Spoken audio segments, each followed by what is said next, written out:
नजर सब पर। नमस्कार, आप देख रहे हैं 10 न्यूज और मैं हूं बियालमान। आज की बड़ी खबरें लेकर हम हाजिर हैं, बिना रुके बिना थमे। चलिए शुरू करते हैं फटाफट खबरों का सिलसिला।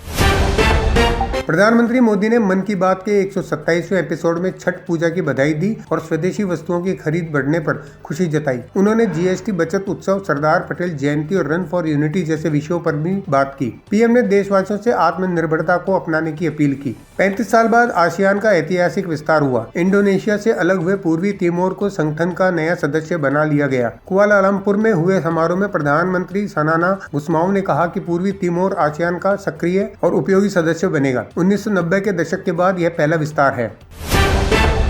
मलेशिया पहुंचे अमेरिकी राष्ट्रपति डोनाल्ड ट्रंप ने रेड कारपेट पर डांस किया। उनकी मौजूदगी में थाईलैंड और कंबोडिया के बीच शांति समझौते पर हस्ताक्षर हुए। ट्रंप ने कहा कि हमने असंभव को संभव किया। 5 दिन चली जंग के बाद यह समझौता शांति की दिशा में बड़ी पहल है। डोनाल्ड ट्रंप ने कनाडा पर 10% अतिरिक्त टैरिफ लगा दिया है। वे एक बेसबॉल मैच में टैरिफ विरोधी विज्ञापन देखकर नाराज हो गए थे। अब कनाडा पर कुल 45% टैरिफ लगेगा। भारत और ब्राजील के बाद यह सबसे ज्यादा है। विशेषज्ञ इसे व्यापारिक तनाव बढ़ाने वाला कदम बता रहे हैं।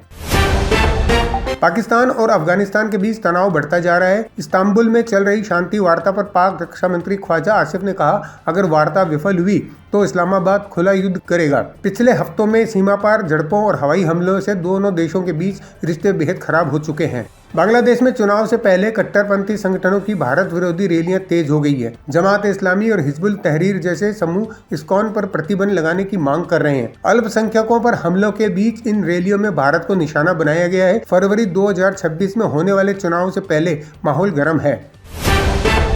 भोपाल में आईएसआईएस की साजिश का पर्दाफाश हुआ है। आतंकी अदनान ने ज्ञानवापी मस्जिद के केस के जज रवि कुमार दिवाकर को काफिर कहकर जान से मारने की धमकी दी। सोशल मीडिया से मिले सबूतों के आधार पर एफआईआर दर्ज कर ली गई है। पुलिस ने मामले की जांच शुरू कर दी है। बिहार चुनावी रैलियों में तेजस्वी यादव ने नीतीश कुमार पर जमकर हमला बोला। कहा, नीतीश चाचा भाजपा में पलटी मारकर चले गए। तेजस्वी ने वादा किया कि उनकी सरकार वक्फ बिल को रद्द करेगी और पंचायत प्रतिनिधियों का मानदेय दोगुना करेगी। वहीं अनंत सिंह का मंच टूटने से अफरा तफरी मच गई। बीजेपी नेता अमित मालवीय ने तेजस्वी यादव और राहुल गांधी पर निशाना साधते हुए कहा, जो संविधान बचाने की बात करते हैं वही भीतर बड़ी साजिश रच रहे हैं। बिहार विधानसभा चुनाव के मद्देनजर सियासी आरोप प्रत्यारोप तेज हो गए हैं। नवंबर में 2 चरणों में मतदान होंगे।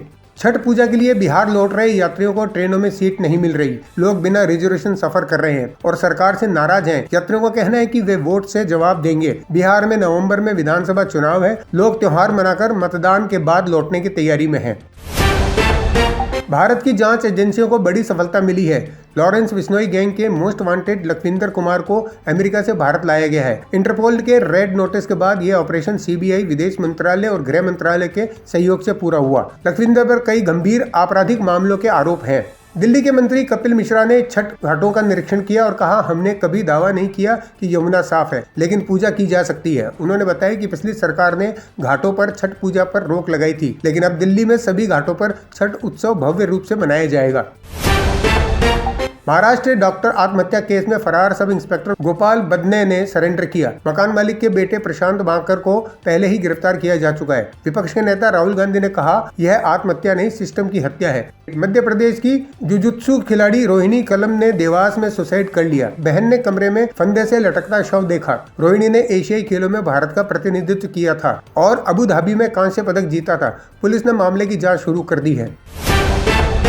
दक्षिण मध्य रेलवे ने औरंगाबाद स्टेशन का नाम बदलकर छत्रपति संभाजी नगर कर दिया है। सभी साइन बोर्ड, टिकट और डिजिटल सिस्टम में नया नाम अपडेट हो गया है। यह बदलाव महाराष्ट्र की ऐतिहासिक और सांस्कृतिक पहचान को सम्मान देने के उद्देश्य से किया गया है। गुजरात पुलिस ने शराबबंदी वाले अहमदाबाद के शिलाज इलाके में रेव पार्टी पकड़ी। 13 विदेशियों समेत 20 लोग हिरासत में लिए गए। पार्टी में 700 से 15,000 रुपए तक का टिकट था। आयोजक जॉन नामक व्यक्ति बताया गया। पुलिस ने लाखों की शराब और नशा सामग्री जब्त की। आजमगढ़ में युवक की संदिग्ध मौत ने सनसनी फैला दी है। 25 वर्षीय विजय यादव ने घर में फांसी लगाई, लेकिन मां का आरोप है कि पत्नी ने उसकी हत्या की। महिला की 2 शादियां थी। पुलिस ने शव पोस्टमार्टम के लिए भेज दिया है और मामले की जांच शुरू कर दी है। चक्रवाती तूफान मोन्था के बढ़ते खतरे को देखते हुए ओडिशा, बंगाल और आंध्र प्रदेश में अलर्ट जारी है। सेना को तैयार रखा गया है और सरकारी कर्मचारियों की छुट्टियां रद्द की गई है। बंगाल की खाड़ी से उठा यह तूफान पूर्वी तट की ओर तेजी से बढ़ रहा है।